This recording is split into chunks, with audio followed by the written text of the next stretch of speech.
Hello. Hi, how are you? I'm doing good. How are yourself? I'm doing pretty well. Nice to meet you. Yeah, nice to meet you too. Thank you for doing this, by the way. Yeah, no problem. Cool. So we'll probably start in a few minutes. I think we're waiting for one other speaker. Hmm. Yeah. So then, so the quick format, or I'll share it in a bit, but it's basically a back and forth Q&A. So don't feel like you have to answer like everything in one shot kind of thing. So we'll just go. I'll do a quick intro. Have you guys introduce yourself. Then I will like say, let's bring you guys back to high school. Who were you as a high school student, and anything you want to share about high school. And then based on your answers, oh, I just wait. Robin's here too. Hello. Hi, Robin. Hello. Oh, let me turn my video on. Hello. How are you? Good. How are you? I'm doing fantastic. Fantastic over here. All right. Yeah. So we'll start in a few minutes. Super chill, super fun. We will start with a quick. I'll do a quick intro, and then you guys can do a quick intro yourself. Lots of other speakers do like my name is my name, my major. I'm at this school this year. A very simple intro, and then the format is like a back and forth Q&A. My first question is something to the form of like, let's bring you guys back to high school, right? High school, you guys, bring us to high school. What type of student were you? What did you do? So you can kind of talk about that. And then based on your answers, I'll probably do like a follow-up question or two based on that. And we'll jump to, after that's done, we'll jump to senior year of like, what schools do you guys apply to? Did you apply to just to Harvard or other schools as well too? And then eventually that will lead to like why Harvard for both of you guys. And then we'll finish it up with like, what are you guys doing now? What's different between high school and college? And all that fun stuff. And then students should be jumping in soon as well too. And then if they do, we'll do a Q&A. If not, I do have students who sent in questions that couldn't make it today. I'll just do based off that as well too. So super chill, super open format. What time do you guys have to go? So just be aware of time. I have until like 1:30. Yeah, me as well. You guys are East Coast now, right? Yes. Awesome. Is Harvard still in session right now, or is it like virtual? Yeah. It's finals week now. Oh, good luck. Thanks. All right, give me 1 minute and we'll get started.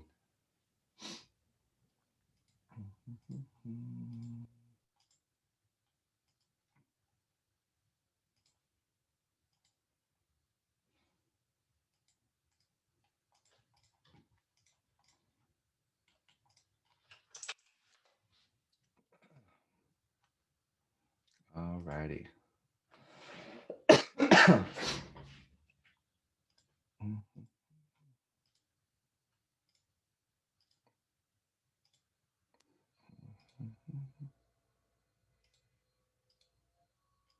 Ooh, three spotlights. All right, we're gonna start in three, two, one. What's up, everyone? It's Coach Tony here with the Unfair Advantage, and today we have two, not one, but two amazing guests from the school that you guys all requested. Like out of all the schools we asked for, this is the most highly requested school out of all of them. We're super fortunate to have two speakers from this school, so I'm gonna let them introduce themselves, and we'll get started with the Q&A.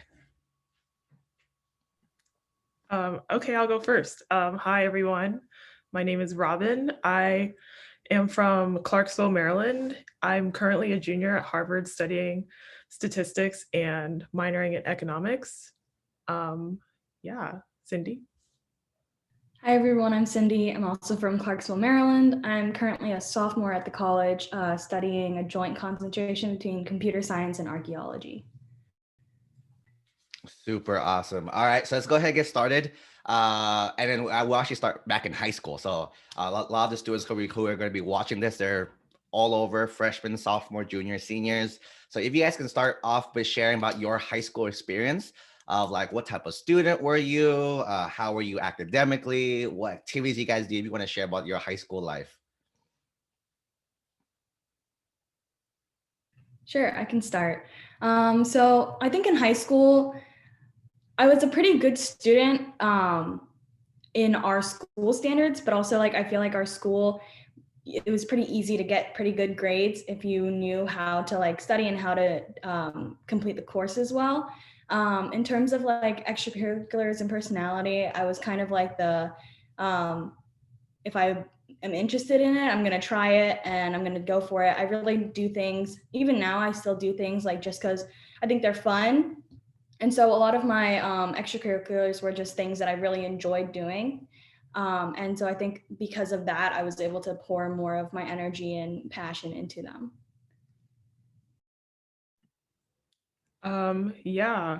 Cindy and I went to the same high school. We also grew up together, so it's very nice to be here with her. So in high school, my main extracurricular was volleyball. I played all the levels, freshman, JV, varsity, and played club volleyball out of season. And I did like the academic clubs like National Honor Society. I had an officer position there, and I did some cultural clubs. And I was pretty devoted to those too. Uh, in terms of like myself and as a student, I was a very like laid back person. I didn't really stress too much about everything because that would make, I just didn't like the feeling of being stressed. So people didn't really see me as like really intense or hardworking, but I kind of just like went with it, took the classes, took AP classes, whatever. Um, and in high school, I was like really focused on pre-med things. So like I did a lot of volunteering, did like pre-med camps, you know, all that stuff. And look at me now, I'm not even pre-med. So yeah, that's pretty much it for me for high school. Super. I think we'll definitely touch about that, the pre-med and the majors in a bit. But before that, I think because you guys are in Harvard, right? That's the school like everyone, that's the one school I think anyone in the world knows exactly where that school is. Did you guys do your activities or your grades with the idea of like, I want to go here, let me do things that'll make me look good? Or what was the mentality of like the academics and like the things you chose to do? I think Cindy talked about like just choosing fun things. But was it always like I'm doing this to help me look good for the application? Or if you can share about that type of like mindset in high school. You know, like our high school, a lot of people like, you know, were resume builders. And like, you know, I did it too, just but not for the goal of getting into Harvard, just to like, I guess make myself look good. But my main goal in high school wasn't to like make myself look good. It was to like have fun and like do things that I wanted to do. Because in my opinion, it's like a lot of people's mistake to only be a resume builder because it can kind of show through in applications. Um, yeah, Cindy, do you want to add to that? Yeah, I agree 100%. In fact, like I didn't know I was going to even apply to Harvard until like right before the applications were due, and we Yeah, were just like, why not just try? right. Because it wasn't even like in my realm of thinking like that I could go to Harvard. And so yeah, a lot of the stuff I did during high school was just mainly for enjoyment. And like one of my main clubs, which was Songs for Seniors, was where we like played music for senior citizens. It was simply just because like it made you feel so good when like they would come up afterwards and be like, oh, thank you so much for playing. Like it was so heartwarming that it just makes you want to do it again and again. Super awesome. In terms of like activities, it seems like you guys kind of knew what you guys wanted to do and it kind of narrowed down on that. Any advice on students who, 'cause I think the general advice I tell students like just do what you enjoy. I think that's exactly what both of you guys did, which is amazing. But for students who's like I have no clue what I want to do or what I like to do, if you guys can share why or how students should think about that, or how did you guys discover what you guys liked and then what you guys enjoyed? Well, for me, it was just like sports. I liked playing volleyball, so I stuck with it, and it definitely showed through in my application. I like volleyball was my passion, but like in terms of other things, like trying to find my interests, I did struggle with like trying to figure out what I like. Like I thought I might like doing something businessy like FBLA, but like I literally dropped out 2 weeks in. So, but yeah, I don't think I ever found what I liked in high school until I got to college and really tried some new things. Because I kind of just like in high school, I felt pressured to be with the flow and like do robotic things like everyone else did. But yeah. Yeah, I think for me, when I was trying to decide what I wanted to do, I tried a lot of things in high school. Like the main thing that main motto I would follow is like, you never know if you don't try. And so like I tried out for pole vaulting like sophomore year and like lacrosse junior year just because they looked fun and I wanted to do it. Thank God I did not get cut and actually got to participate a little bit. But my skill was not there, but it was fun. And then in terms of like academic interests or like other interests, unlike Robin, I did stick through with FBLA. I think I was hooked like as soon as I joined it, which is like one of our biggest business clubs. And so that was something that I was really involved in all 4 years of high school, just because I really loved the community and the competition and learning about all the different aspects of business. Super awesome. So you guys must have been very smart academically as well too. If you want to share maybe a few study tips, this is another big common question that a lot of students have. Because there's like I think 1,000 ways to study out there. If you guys can share what study methods has worked best for you while you guys in high school, well, when you guys in high school, what study tips or what study strategies do you recommend for students now? Well, I was definitely not the person that could go in a test and, like and not study for it. I like, you know, as a athlete, I didn't have much time to study. I would get home at like 5 or 6, eat dinner, and then I go to bed at like 10:30 because I was tired every day. So I I think the main thing would be like for me making flashcards, going somewhere quiet to study like the county library and just going through the notes. I definitely did not like take advantage of my teachers because like, you know, the teachers are always there for you to help you after like during lunch or like after school, before school.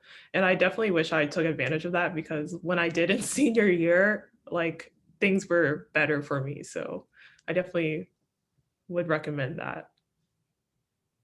Yeah, second on the use your teachers.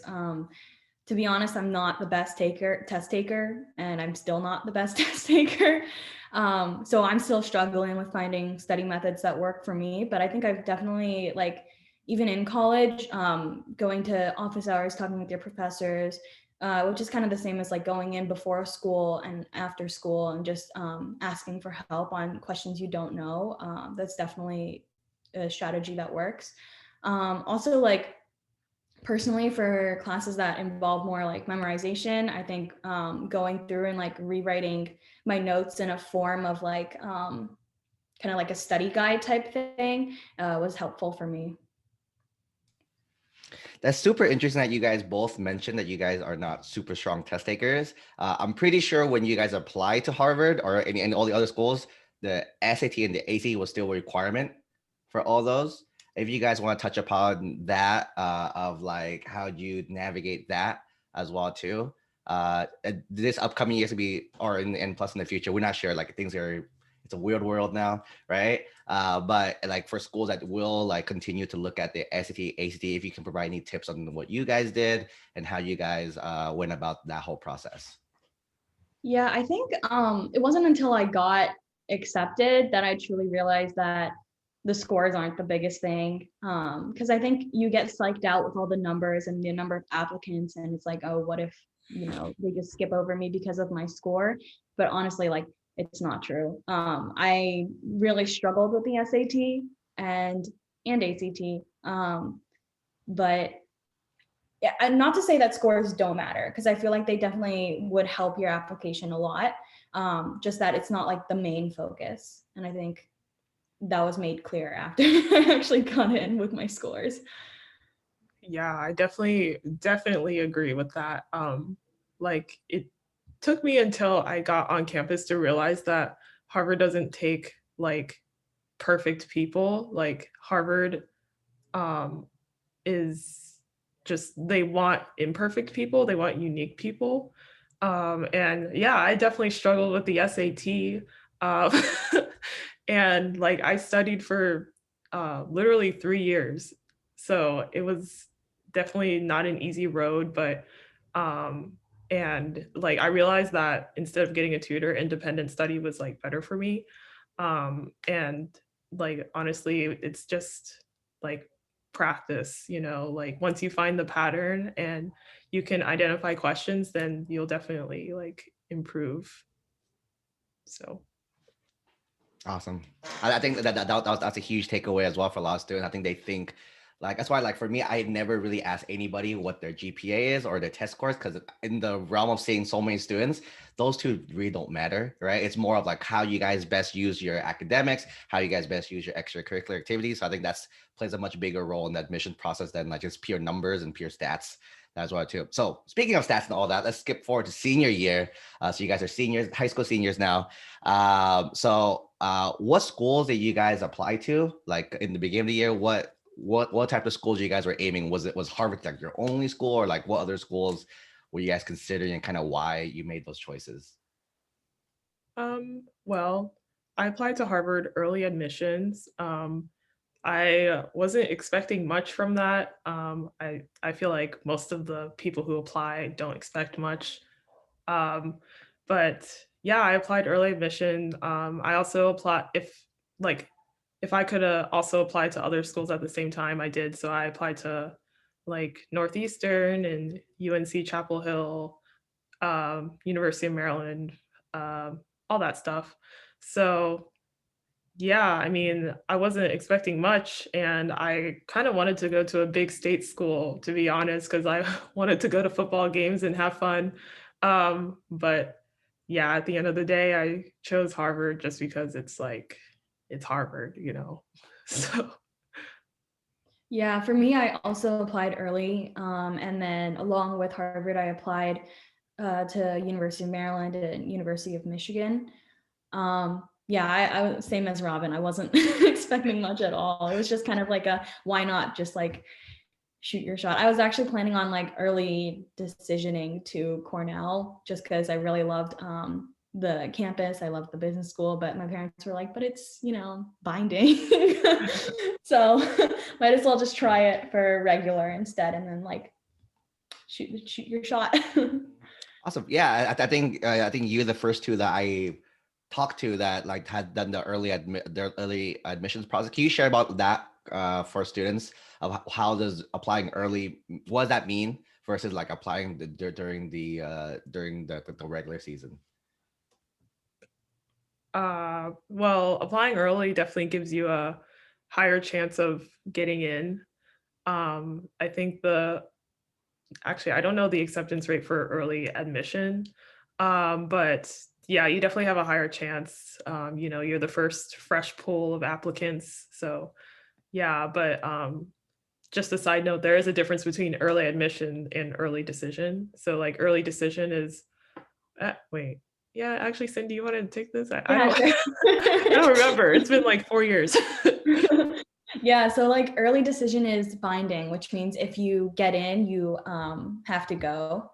And I think schools like NYU, Cornell, those types of schools, along with a whole bunch of others, are binding. So I think with early decision too, you can't apply to any other early decision schools just because it would conflict. And then early action, yeah, early action is you can apply to other non private early action schools. It's also been a Yeah, little bit, I it's in think. the fine print somewhere. Yeah. It's not binding. So the main difference is like one, you're committing to it if you get in automatically, and then one, you have like a little bit of choice leeway that you can kind of take to apply to other schools as well. Perfect. Awesome. One last quick question in the high school realm, I would jump over to college. This question, I just started asking a bunch of speakers, and it's very interesting to see the responses to this one. But what impact did family play a role in the whole college admissions process? Just because, were they supportive? Were they not supportive? Were they able to help? I know a lot of their students watching here, they're like their first generation college students as well too. So they might not have, their parents might not have the resources to help them out with a lot of stuff. That's the majority of the students watching as well too. So like for you two personally, like what role did your kind of family play in the whole college admissions process? I can start. So family, I think, can go both ways. They can be like a stressor, a major stressor, and they can help support a lot. I know during the first semester of senior year, I was really stressed. I would cry a lot just to like get my feelings out. But like my parents would be understanding, and they'd just be like, "Oh, do you want some, like chicken nuggets?" and try to like console me and help out. But at the same time, every once in a while, they would be like, "Oh, did you submit this application? Have you written your essays yet?" And that definitely adds to the stress of it. So there are definitely like tensions that arose during that period that also like solve themselves every once in a while. Yeah, chicken nuggets are great. Chicken nuggets and ice cream. That's what I lived on senior year. And then in terms of like, besides my parents, my brother was such a big help. He's the one that mainly encouraged me to try to apply to Harvard. He helped me edit my essays, would tell me when things didn't sound good, which was like a great reality check. Because sometimes you get so absorbed into writing your own stuff that you forget kind of how it sounds to the other people. So it was really helpful having him there. Yeah, my mom was really scary. I didn't like that at all. She was definitely really trying to be hands-on. I kept pushing back because I wanted to be more independent, and she was trying to um, you know, fix things on my application, and I just didn't let her do that. And I'm happy I did. And I really relied on my English teachers in high school for the essay. They really helped me a lot. Stayed after school, got help. My guidance counselor was somewhat useful, and yeah, I was mainly independent though, like going online, researching schools. Um, yeah. Awesome. Thank you for that. One quick question I just thought about as well too. How much does location play in like deciding which college? Like, did you guys want a far school? Did you guys want a close school? Or was that even a factor? Like, was location a factor for you guys? I wanted to be as far away as possible. But like, but yeah, I mean, my parents didn't want me on the West Coast because they wanted me closer to home, like in driving distance. I wanted to pick a school in a warmer climate, but instead I'm in like freezing weather, 6-month winters. So yeah, I mean, I guess location didn't really matter to me because I picked the school based on like its reputation. So yeah. Yeah, same with me. I was planning on applying to schools on East Coast and West Coast. I mean, my brother lives on the West Coast, so it wasn't going to be that big of a problem for my parents. Yeah, I was fine with anything. I think my main thought was like I didn't really want to stay a 30-minute drive away from my parents, but other than that, it was fine. Yeah, I think all three of us. For me, I want to go as far as possible as well too. So I think I got into a full ride at UCLA, which was like in like 40 minutes away. And then my parents like, okay, cool, you can you drive back and forth every day. I'm like, nope. So I went to Berkeley, which is like a 7-hour drive away. So they couldn't get me. Awesome, cool. Let's move on to college now. I think here's the fun part, the life at Harvard. First one is I know that you guys have you guys are both doing dual majors or double majoring, some different things as well too. If you guys can, or one's double major, one is thinking about doing double majoring. How did you arrive at your major? I think that's the general question for a lot of students. Also, like, especially with Robin, you said you studied pre-med in high school and now you're not pre-med at all. If you want to touch upon that as well too, like, yeah, how do you guys get to your like intended majors?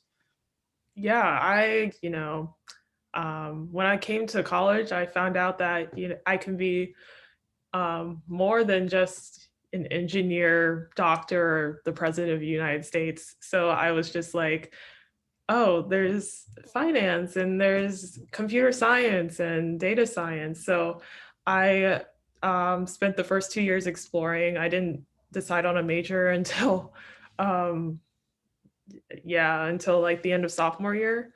So I spent time exploring. I also took advantage of academic clubs and explored career interests through that. So I landed on statistics because I thought it would be really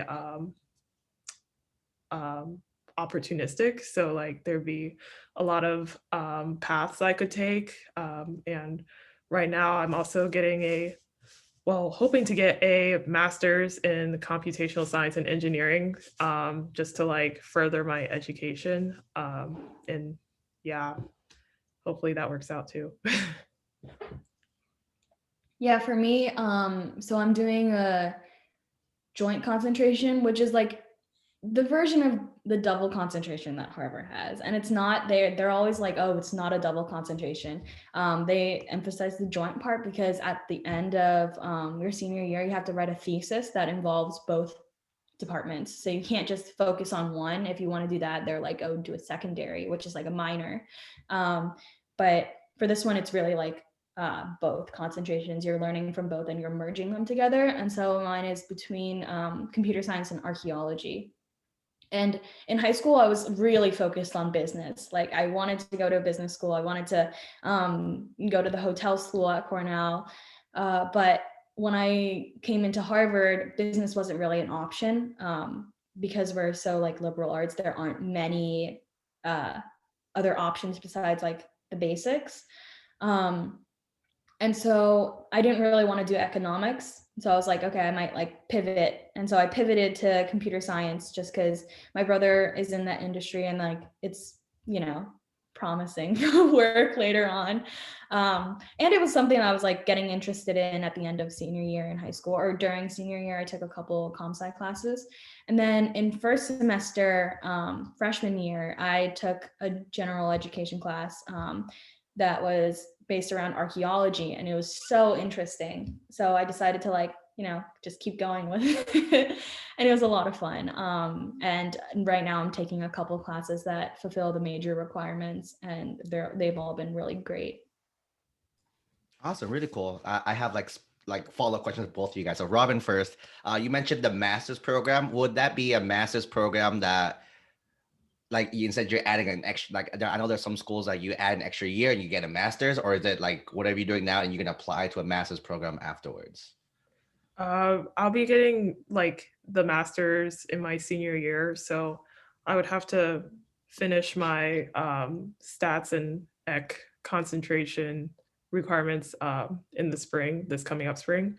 So yeah, but it's just like an option that they just came up with this year, that you can get your fourth year master's degree. So decide to give that a try.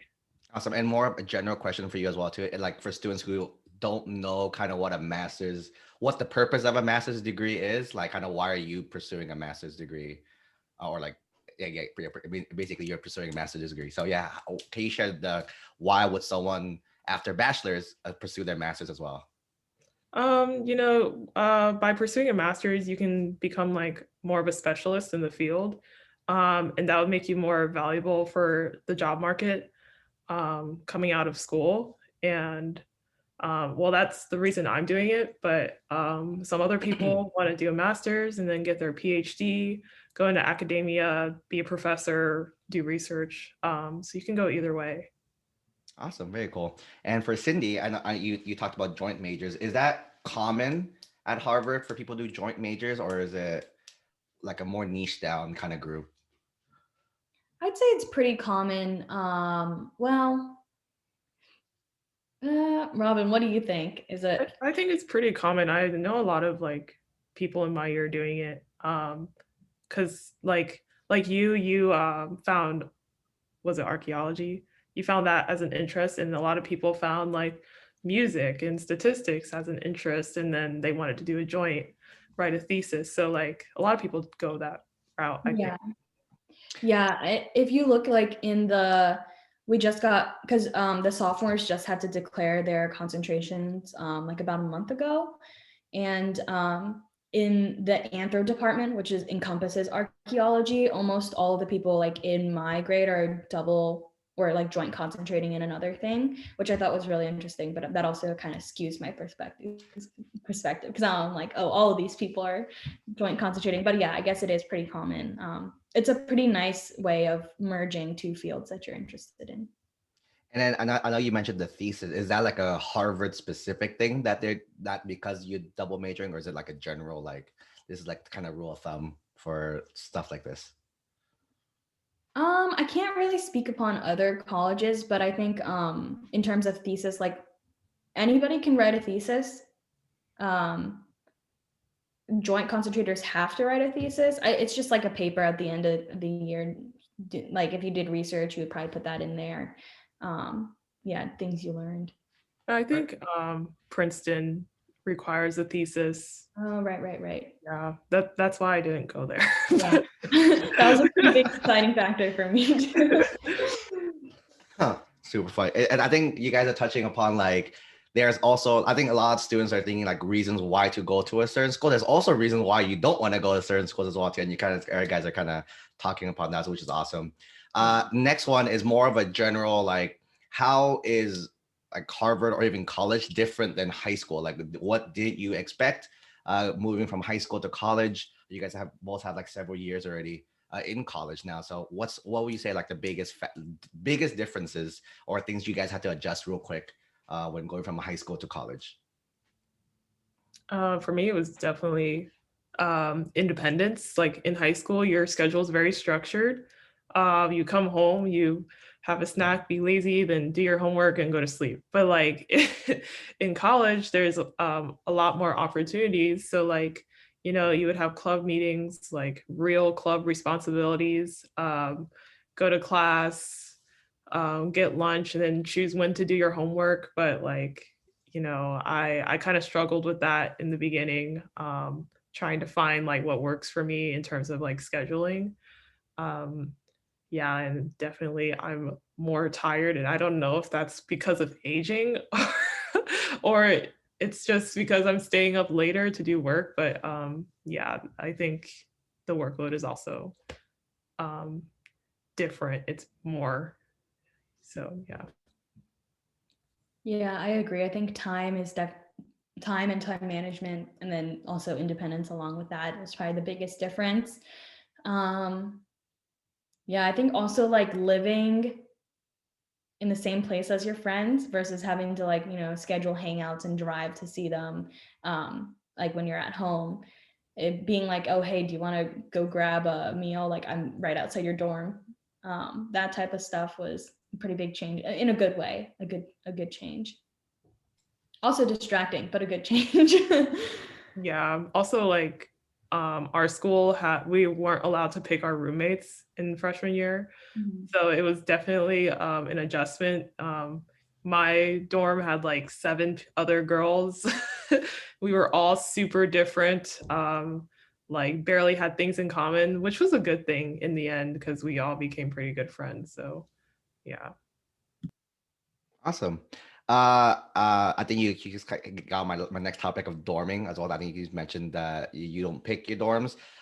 Any fun stories that you can share that's somewhat PG appropriate as well too?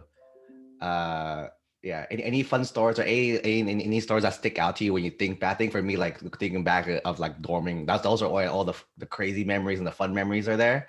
And even the sad memories as well too. But then if you guys can think of like one story that sticks out to you that you kind of can't forget.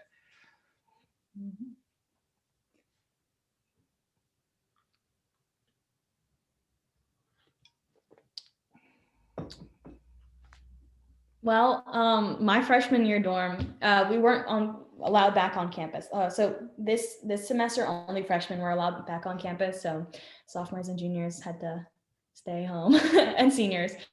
And then for next semester, they're bringing seniors and juniors back. So sophomores are still staying home, sadly. So, but in my freshman year dorm, we were a quirky bunch. We had little sea monkeys that you can like raise up from the egg, and they got kind of gross after a while, but you know, it was fun for a couple weeks. And then in Harvard Yard, there's also these colorful chairs, if you've ever visited. And these chairs are like rumored to be really expensive for some reason. But we took one, placed it in our dorm the entire year. And like, in order to not get caught, like during winter break, we like hid it in one of our closets, like under a bunch of clothes. Yeah, so that was a lot of fun. Yeah, you know, a lot of the stories come to mind. You know, how like the Harvard has a thing for dorms, upperclassmen dorms. So like your freshman year, you stay in one of the 17 freshman dorms, and then you move up to one of the 12 upperclassmen dorms. And there's a big day called Housing Day when you find out. It's really fun, but you know, my housing day was very weird. So, like the people came in, they stormed our room, and they were like, "Yeah, Elliot House, go, Elliot." And I was like, "Oh gosh, okay, Elliot." And then there was like a nice dinner at Elliot, and all of a sudden, like someone, like, I don't know if this happened in any other house, but someone kidnapped me, and then they were like, "So," um, and then they were like, "So we chose you to hold the Elliot shield or something like that." And I was like, "What?" And then they like passed on the shield to me, and I was in like this really dark basement, and I didn't know where I was. um, so yeah, and I asked people if they knew about this, and they were like, "No." And I apparently wasn't supposed to tell people that that happened because it's illegal to kidnap people. But like, yeah, it's that's what happened. And you know, that wasn't even the weirdest thing that happened to me at school. But yeah. I think definitely in college, you make a lot of like fun memories that you can't really make kind of anywhere else. So that's super, super awesome. Two quick questions for me, and then we're gonna go over to student. We have a bunch of amazing student questions, but two last quick questions for me. One is clubs. So I think you guys both talked about like clubs in college. So if you want to share like what clubs you guys are in now, and how is it different like than a high school like club, like if there's any differences there. Yeah, sure. I'll start. So my main clubs are, I'm on the sailing team. I am a big part of the radio station, which is so fun. I love it. I am one of the directors of logistics for like our Science Olympiad club, and it's not like competing. We organize the tournaments for high school and middle school students. And then I'm also a member of like Women in Business and Women in Computer Science. And I think the biggest difference is like in the big clubs that aren't just, you're not just a member of, like when you start holding leadership positions, like you actually need to do stuff. It's not just like a name. It's like I need to, you know, I'm responsible for the, you know, sound engineering and studio engineering of the radio station. If I mess up, like that would be really, really bad. Or like if an ad doesn't get made, that would be really bad. So you actually need to take like responsibility and do the things that you're assigned. Yeah. College clubs are much more official and much more like serious. So like for me, I'm the captain of the women's club volleyball team, and that just like I have to create practice plans and I have to do the travel logistics and pay our coach. And it's like, super adulty things that I wasn't expecting for this position. In high school, you were just, if you were a captain of a team, you would just be like, yeah, go team, like you can do it. But it's way different here. But like in terms of more serious clubs, I'm part of the Harvard College Data Analytics Group, and that's pretty much like a data consulting group where we work with real businesses and do presentations and like a bunch of stuff. And yeah, I'm also part of some cultural clubs like the Mixed Students Union and all that. Yeah. Awesome. And one last quick question for me, then we'll jump over to the student questions. This is a fun, like hypothetical. So given what you guys know now and what you guys are gonna do, 10, 15 years down the road, where do you guys hope to see yourselves in the future? Good question. Mm-hmm. Robin, you know. My ideal life would just be not working, but like, and chilling. But I guess I can imagine myself becoming like a teacher. Like my dream is to be a high school teacher at the end of the day. But and I don't know if that will happen in 15 years, but if not, then I'll probably be like working in a city like New York, because that's what yeah, the city's fun. Probably doing some sort of like data thing, hoping to be like a manager or something, hold a high position, do something cool. Yeah, I think for me, it's tough to say. I think I'll probably first go into tech, and then after that, I really do want to still pursue like the tourism and restaurant industry, just because I think that's it appeals me to me. And yeah, my dream is to open a cafe, like a tea and coffee cafe. So we'll see if that happens. I'll be your first customer. Thank you, Robin. Thank you. Super awesome. I know you for sure, based on your personalities and based on like your ambition, I know both of you guys for sure will get both your dreams accomplished. Let's go ahead and jump over to these student questions. We have lots of student questions ready in the queue. And for everyone else, if you guys want to just ask a question, you can message in the chat box and we'll put you in. First off, we have Jennifer. Hello. Hi. So my question is like, looking back, is there anything you would have done differently during your application process? I don't know if I would do anything differently. I was stressed for sure, but I found ways to cope with the stress. I think that I don't know if I would change anything to my application, just because I feel like it was the best representation of who I was at the time. Yeah, I would definitely agree. I think one thing during the process itself, I wish I didn't tell too many people where I was applying to, because that like, some people didn't validate me, and like some people were like, are you sure you want to apply there? You probably won't get in, or like stuff like that. And that kind of made me feel a little bit of stress. So if I had to change one thing, it would just be like kind of keep it to myself. Yeah.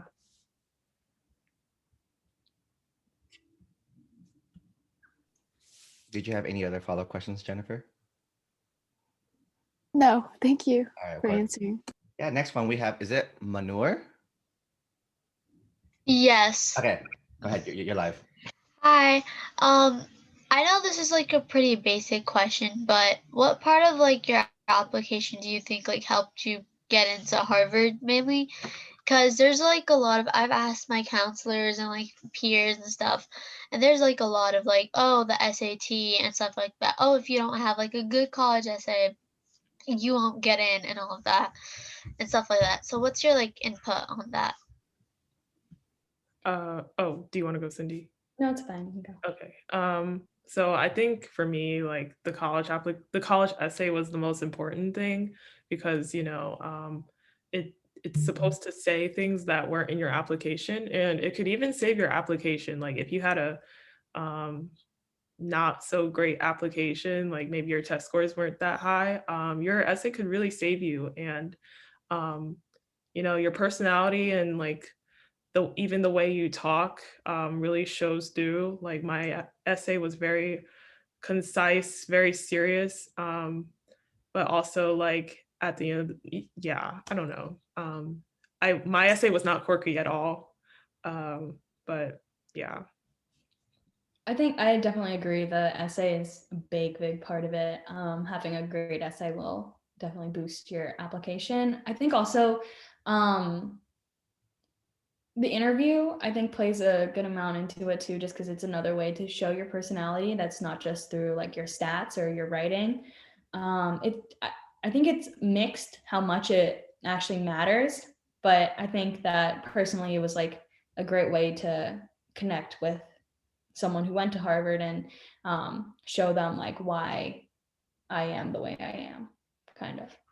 Yeah, definitely agree with that. And another thing I would definitely say, in the activity section of your application, you can put 10 things, and filling up 10 things could be great, but if you just had two activities and you really showed your passions for that, then like that's just as good or even better because you have a passion for it, and like the school will see that. So Yeah, agreed. It's also one of like the main reasons why I would say like don't do things just to build your resume. Because when you're asked to write about it, like you won't be able to come up with any substantial stuff. Versus if you like truly were passionate about this particular activity and you in the little like writing section, you like expressed your passion and expressed how much you love it. They'll see that. They're pretty good at picking up on that. mm-hmm. Thank you so much. I mean, like, I'm not like a person who has many extracurriculars, so that's why I was like really wondering. Because most of my friends who want to get into Ivy Leagues are actually like building their resume. They're doing like these volunteer opportunities, and like some are even going to DC for like this ball that looks really good on like your resume or something like that. And I'm like, wow, I Yeah, have done nothing. you don't have to do So any of that if you don't want to, because if you because do like it's something, actually my really true inspiration or like a dream to get into Harvard. But yeah. yeah, don't feel pressured to like follow your friends, because like I felt pressured, but then I definitely snapped out of it and like did my own thing, and it worked out for me, and I know it worked out for Cindy too. So Yeah. Yeah. Thank you. Mhm. Awesome. We have Lindsay. Yep. Hi. So I was kind of wondering in general what kind of mental health resources Harvard has provided for you. And also, when you initially got on campus, did you ever experience like imposter syndrome or just in general? What do you remember feeling? Like, did you feel like a little fish in like a big pond, or how did you feel? Imposter syndrome is definitely real, but I think one of the ways that I helped to get over it was realizing like everybody here has imposter syndrome, because it's hard not to when you're suddenly put into like such a big name school. But I think after a while you kind of just realize like these are just normal people. We're all just going to like a school. If you disregard the name, it just feels like a normal college. um, and I think that helped a lot. I think sometimes to this day when you're like looking at things that people are doing, especially like on LinkedIn, when people are like, oh, just started this position at this company, it's you still feel it. And I think it will be like a lasting feeling just because, you know, it happens. But yeah, I think you kind of like learn how to adjust yourself and not feel that as much when you start making like good friends on campus. Yeah, besides a small handful of people, we're all on the struggle bus here. Yeah. Oh yeah.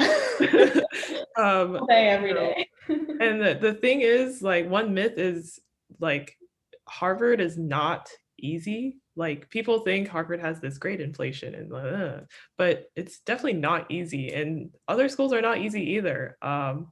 And that difficulty definitely adds to the imposter syndrome, but like I got over that by like reaching out for help from like professors, and even talking about it to friends really helped. And in terms of the mental health resources, like Harvard has like peer what is it called, like PAFs? No. the like you can kind of talk to people like from 7 p.m. to 7 a.m. Like it's called room 13, and you can talk to peers and they'll listen to you and you can say whatever you want. There's also like official mental health resources in the health center that's pretty much free. So yeah, there's definitely like help, and you can find it pretty much anywhere at any time. Yeah, and it's all confidential, so you don't need to worry about like it getting leaked or anything. Thank you so much. And then I also had another question. So right now with coronavirus, I think you can't really be in person. So you're kind of missing out on the in-person experience, which is like why so many people do choose Ivy League schools. So in your experience, like if you were in a high schooler position right now, would you say Harvard has been worth it? And like, even if it was virtual, you still think it was a valuable experience? Or would you think like a state school that had been cheaper and like had allowed you to save money would have been a better choice for you? Well, I think Harvard has one of the best financial aid programs in the United States. It's entirely based on your financial need and not merit. Because if it was based on merit, then everyone would get a scholarship, to be honest. So, but yeah, I feel like the experience with remote learning is definitely kind of similar with every school. It's not fun. You're not on campus, but if you are on campus, like I personally like the scenery, so like that makes it better. But like at the end of the day, you're either here for the experience or you're here to get your education. For me, I'm here to get the education, so I don't really mind the remote learning as much as other people do. Yeah. Yeah, I think I'm on the other side of the spectrum. Although I will say that like Harvard did, I think, like try their best. Attempt their best for the freshmen this year, bringing them on campus. At least like they were allowed to go on campus. For me, like I am partially here for mainly here for the experience and also for the education, but I'm like a really social person, and doing this semester online was a lot of like just wake up, do work, eat lunch, do work, do more work, and just never ends. And it's not like the healthiest mental state for me, which is partially why like I'm pretty set on taking a gap semester next semester, especially because sophomores are the only grade not being allowed back on campus. But I think it's definitely worth it. Like it was so much fun, and the experiences and opportunities that you gain from being on campus and being like in such a unique environment is like invaluable. It's a lot of fun.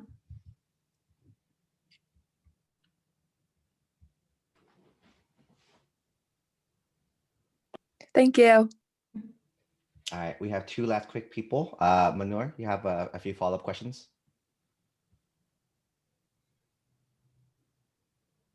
Hello, Manur?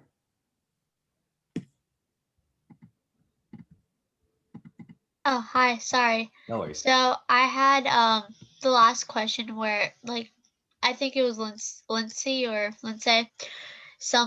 She asked she asked about college and like how like you like financial aid and stuff. So what would you guys like recommend? Because there's like lots of like rumors going around. You should probably take community college and then transfer to Harvard by like taking like your prerequisites and stuff. or like should we just take our chances and go after high school?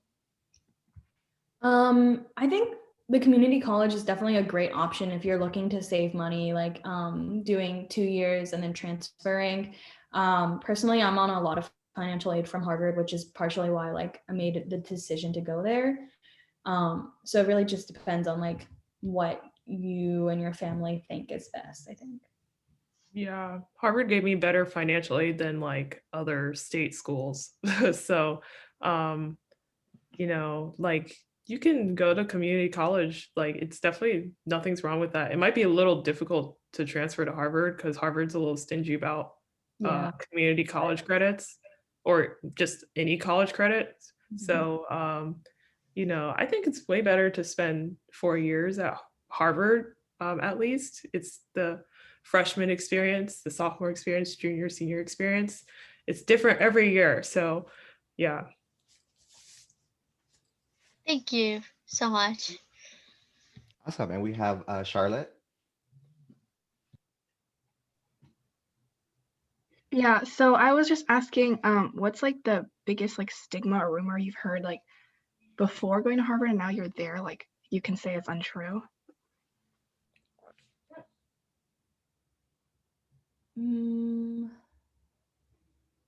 Biggest rumor or stigma? Oh, I got one. People think everyone that goes to Harvard are like snobs, or legacies. And yes, a big chunk of those people are legacies and maybe snobby, but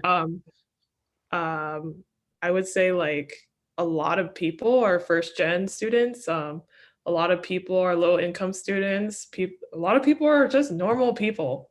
So, um, like that was something I was afraid of. Like I wouldn't fit in or I wouldn't find people that I liked. But like at the end of the day, like I ended up with people that became my best friends. So yeah. Yeah, I completely agree. Another one is like everyone there has to be like insanely smart, and that's just not true. We're all just normal people really struggling sometimes. Yeah, but definitely ditto on the meeting of people. Oh yeah, and in the chat, Harvard Financial Aid is really good. It's like Tony said, if you make less than 65,000, or if your family does, then it's free.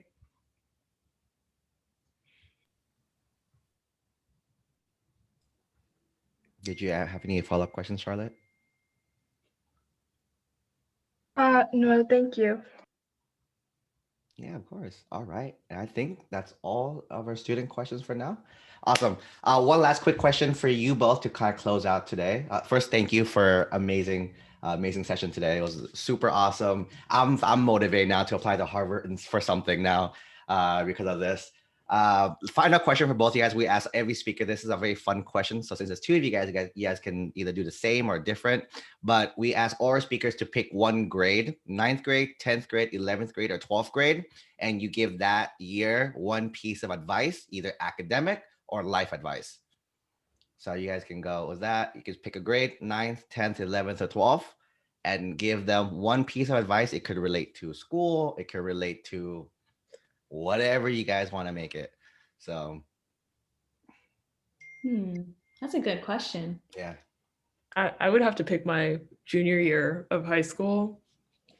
I would have told myself to just chill, like take a step back and chill, because that was the year I was really stressing about the SAT, stressing about my grades. Like I got a B in AP chemistry, and I would never let that go, even to this day. I'm still sad about that. Because that was the hardest class I've ever taken. And I scraped by with a B, but I would just tell myself to just take it easy, because it's just like at the end of the day, you're going to get into a school and you're going to live out the rest of your life, and it'll be okay. So that's what I would say to myself junior year. I think I tell my freshman self to try out for lacrosse sooner. Just because it was a lot of fun. But the thing was, like, I didn't necessarily fit in completely just because all of the other girls had been on the team for, the past 3 years, because I didn't do it until junior year. And so it was difficult to like socially fit in. They did like an awesome job of trying to make me, fit in. And I really appreciate like the seniors at the time who were so like nice and loving. But I think I would have had a really fun time throughout high school if I had done it in freshman year. Perfect. And with that, I just want to thank you guys one more time. I know that they're actually in finals week right now, so they're actually take a little mini break to help us with this. So thank you again, both of you, Robin and Sadie. Thank you for everything. Quick question: if our students want to connect with you, probably after finals, about connect with you on social media or however in the future to ask you any follow-up questions, what's the best way to contact either of you? I could give my email or my Instagram, but Yeah, I can give Yeah. both. Let's do Instagram. I think every speaker has given their Instagram so far. All right. okay. Well, thank you for all the good luck on finals. I need it. Awesome. So their Instagrams are in the chat box, and for anyone watching the replay, I'll put it somewhere in the notes section as well too. So once again, thank you so much for your time, Cindy and Robin. Good luck on your finals. And for everyone who's here live, thank you for being here live, and have a great rest of your day. Bye. Thank you guys.